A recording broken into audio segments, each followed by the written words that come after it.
It's been a while since I played Ghost Recon Wildlands. I'm trying to remember what the fuck I was doing.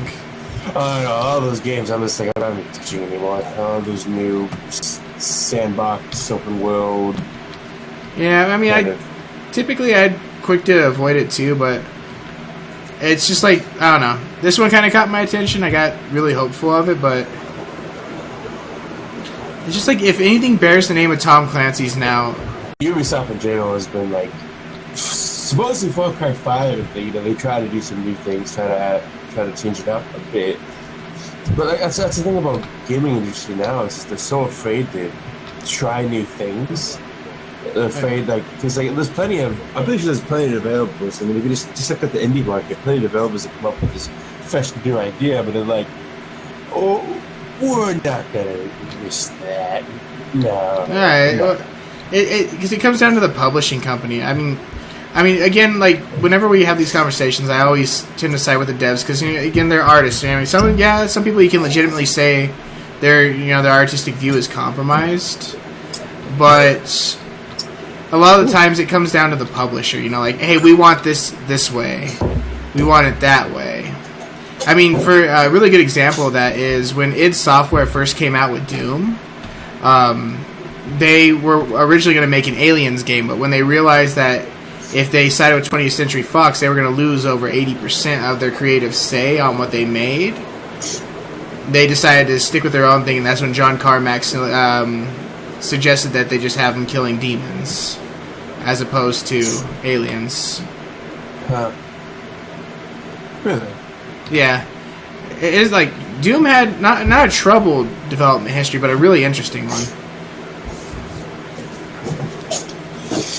So it started out. So you're saying started out as like a yeah, like as like a specific franchise. It was going to be an Aliens game, but because of that, yeah, because I mean, because everyone on board for id Software really loved the Aliens movie, and they thought it was great. That was fantastic, and rightfully so. It is a great movie, but they it started out as like a love project, and it just kind of from there. They said, we don't want to give up. Down, boy. He wasn't a civilian. He is pointing that finger at me. Civilians don't point fingers. That's an assault finger.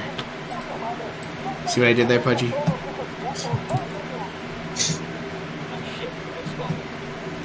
Yeah, no shit, we were spotted. I just gunned a guy down.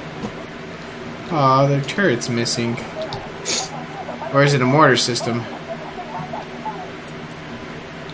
No, it's not a mortar system. Yeah, we're gonna fuck them up. That's the play, guys. Everybody on board for that? Pat. So, we were kind of talking about, for the most part, like, game development. How did he not hear those gunshots? because he's an idiot. Right. Blah, blah, blah. Ooh la I la. don't know. It's like, because I was going taking a few classes for game design, not like last year, and it's just, I don't know. The more you learn about it, it's just like the more resistant you become to really going into it, because it's like they talk about industry norms, and then like one of the things even they bring up is macrotransactions, and it's brought up as an option, which like a legitimate option, which it is. Don't get me wrong, but it's. I think there's a fine line when it comes to microtransactions in a game. I think like Go ahead. certain games like Overwatch is a good example. Like they're not charging you for each new hero they release. They're charging you for cosmetics, and I think that's an okay thing. Like if you want something to look a certain way, and you kind of have like a flashy design, a dev put that effort in to do that. Charge them $1 or $2. What's that like? Yeah, again, like microtransactions. Like there's definitely a line to be drawn, and they're not exactly unreasonable at times, but it's just I think games now the way people design it, especially the AAA titles, it's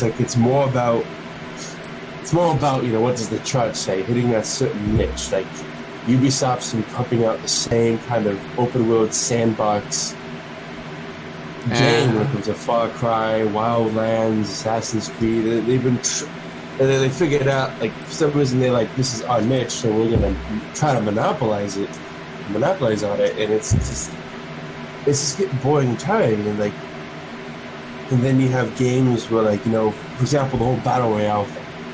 Like, ever since PUBG came out and that, went big, and then all of a sudden everyone else is starting to create games around that kind of thing. Like, oh look, battle royale is a thing to do. Let's do that. I mean, I miss the good old days, late 90s and the early 2000s, where people were just making games for the sake of making games.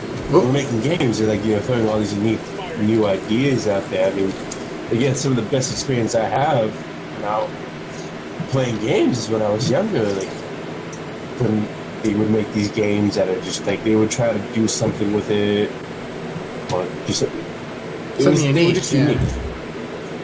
There was don't do that anymore. Like, for example, like, single player is almost like a secondary thought now.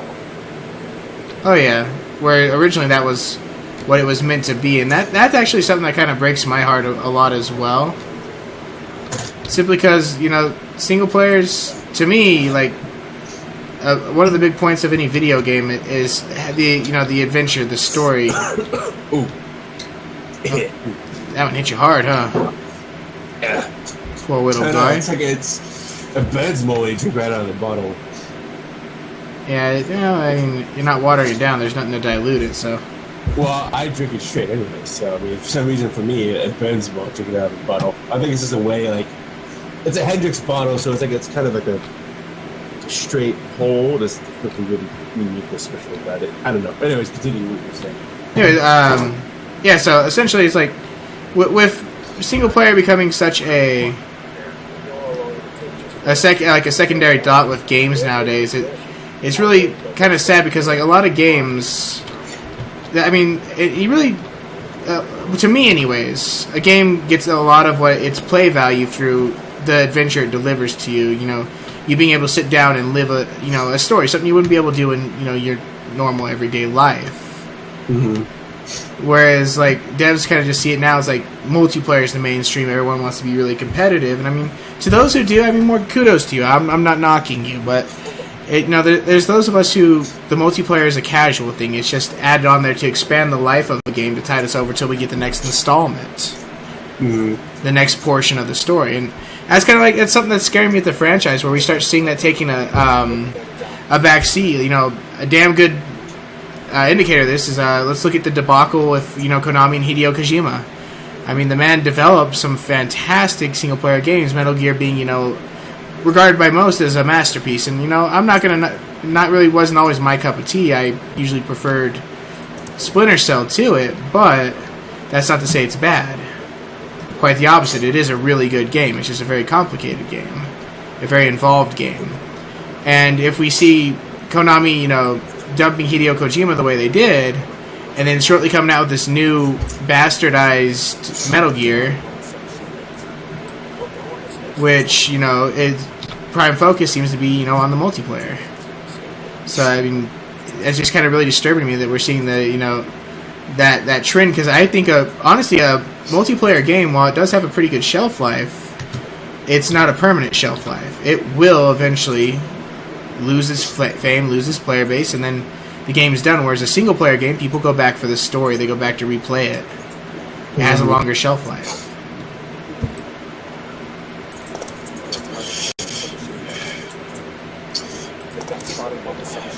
It just disappoints me, because, like, I think one of the things that a lot of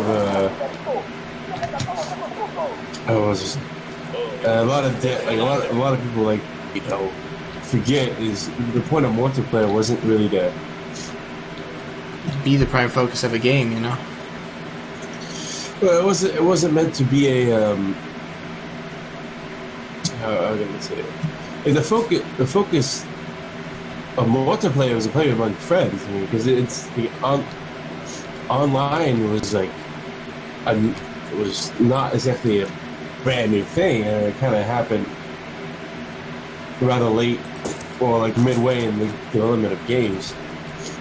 And I think that's kind of harmed it a bit because you know how competitive people are when they play with strangers, it's no holds barred. I don't give a fuck if, like, you know, if I piss them off, whatever. I'm here to win, kind of thing.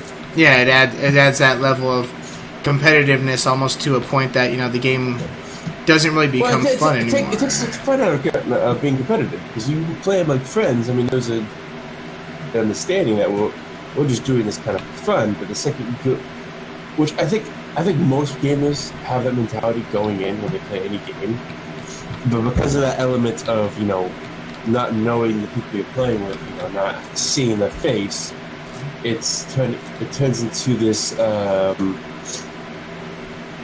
do I put it?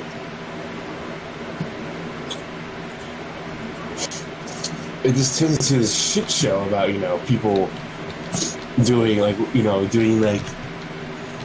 is it, you know, the what is it, like, you know, when they crouch over and over, fucking teabagging. Yeah, teabagging, yeah, that's the one. Yeah, they're like, you know, the teabaggers and shit like that, which among friends it would be funny, but when you're playing among strangers, it's just a very irritating thing because it's basically just a middle finger. That's all it is. It's in a way it's rude. Yeah, like, think about in the normal society, there's certain lines you don't cross, certain things you don't say, certain things you don't do to be respectful. But because online gaming there's a lot of anonymity to it, all there is nicknames, you never see the person's face. I mean, the boundaries are just kind of gone. Oh yeah. Well, I mean, like in that regards, I'm right there with you. It's in that question, it does bring into play is the concept of, you know, gracefully winning and gracefully losing, for lack of better terms. You know, that ability of a person. You know, if you're gonna win, if you do good, do it with some humility. You know, I mean, just because you won, you don't gotta, you know, drop your dick in somebody's face. However, you know, if you're gonna lose, the same thing goes. Especially if like communities like League of Legends and stuff like that. If you're gonna lose, don't get salty about it. I mean, just, you know, take what you learned and play another round later. And I think that's just something as a whole. With gaming culture, it's really bad and it's very noticeable. But with just, you know, culture as a whole now, I'm starting to see a lot of like schools and societies where, you know, there can be no winner, there can be no loser, and there's no value in that. I mean, there really isn't. But I think you definitely have a point. I think that kind of stems from, I don't know, people just being sensitive, and there's probably a whole bunch of variables that lead into that. But at least when it comes to gaming, it's just that anonymity. It's just people not seeing each other, and not speaking to, like, not really having that face to face. There's no to know that they're talking to a person. Yeah, and you know, it is kind of ironic. Even when I was working in a call center, the same thing would happen. People don't, like, they could be the sweetest person over the phone for you 1 minute, but the moment you tell them no, or you know that they're not going to get what they want, it turns around completely. Now, whether or not, you know, the employee agrees with the decision that has to be made there, they're required to make that decision on behalf of the company. Mm-hmm. And there's that the kind of that same anonymity that you're talking about of gaming that I'm noticing in call centers is that, you know, it's no holds barred once they don't get what they want. Same thing with gamers, no holds barred. You know, they can do whatever they want because there's not a face, there's not a consequence for what they're doing. To them, it's just, you know, for a game, you know, I can understand, you know, you want to assert the fact that you did better than this person. That's well and good. You did that when, you know, you A, killed them, or B, got the scoring point on them, or what have you for the game that you're playing. Mm-hmm.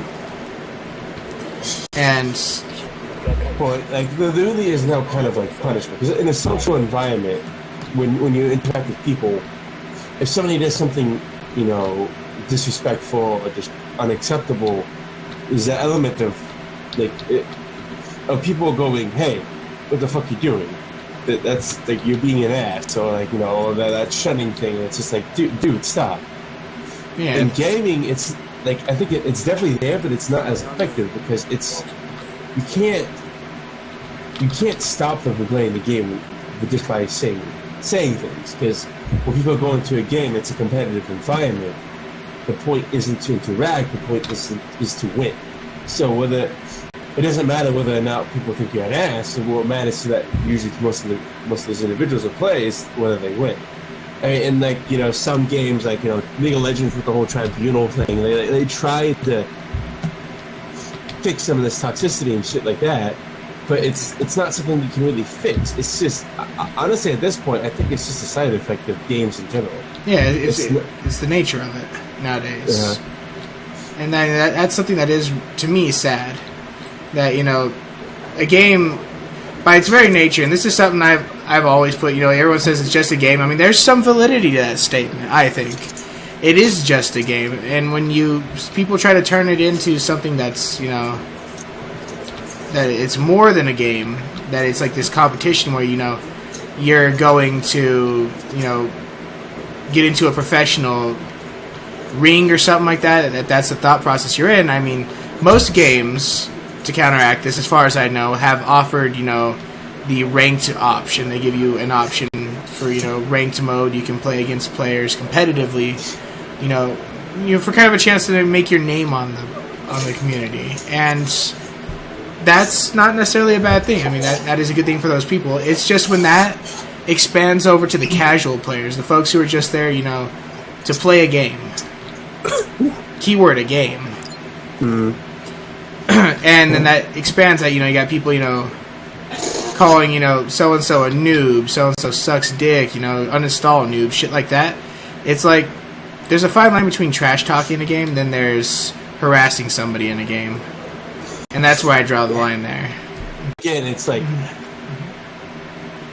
when you go into a game that's multiplayer, and like, for example, you play a game where it's like multiple players versus one other, and that one other has a lot of advantages, but those advantages mean nothing if they don't use them. So you have somebody completely new to the game coming in and playing in that role, and of course all the other players are just like, well, this is just funny, we're just like, and whatnot. And you have people that just like, say things like, trying to tell them what to do. It's like, do this, you fucking idiot, or saying noob and shit like that. Yeah. And I think gamers are so used to going into a game that just kind of plays you instead of it having to learn how to deal with you. It just plays you. Yeah. So when you go into a game when they keep fighting something that doesn't know what they're doing, and then like people complain about it, like it's such a backwards logic to me. Because like, well, if you want them to be effective at what they do, teach them. Take one game out of your life. Just to show them the ropes, or like kind of give them an idea what to do. It's like, most people don't do that in social anyway. So I don't know. I mean, I could go either way, but I mean, like if you're playing in a team-based game where team interaction is key to victory, and you want to win that badly, it's more worthwhile to help somebody than tell them to get the fuck out, or to rage on them. It's like, well, if they don't know any better, teach them. That's how. At some point, you weren't good either. Somebody had to have taught you. Mm. And I think that's where kind of going back to your point, bringing it full circle here, is that difference between playing with friends and playing by your, and then entering into a queue by yourself. When you're playing with friends, you have that each other that you don't get in the much larger environment, or i.e. the professional environment that everyone's so keen on getting into. It's like, how are you planning on getting good if you can't learn? And that just doesn't happen. And that lucky enough to have somebody who plays it as a friend, then you can play together, play against each other, what have you, and then at that point it becomes a lot easier for you to get into the game and a lot easier for you to get better. But if you don't have that, you're perpetually stuck at that position of noob, where you're always going to have the underhand to everybody unless you start doing research, which is a whole different argument. My thoughts on having to research games. My God, it's like you're there to play a game. You're not doing a history project. Hey guys, Weasel here. Thank you so much for watching our video. If you liked it, go ahead and throw us a like or a comment down below. We're always looking for that constructive criticism to improve the channel. And definitely remember, if somebody on your team is struggling in the future, reach out, offer them a helping hand. It only serves to help the community as a whole. And thank you again so much.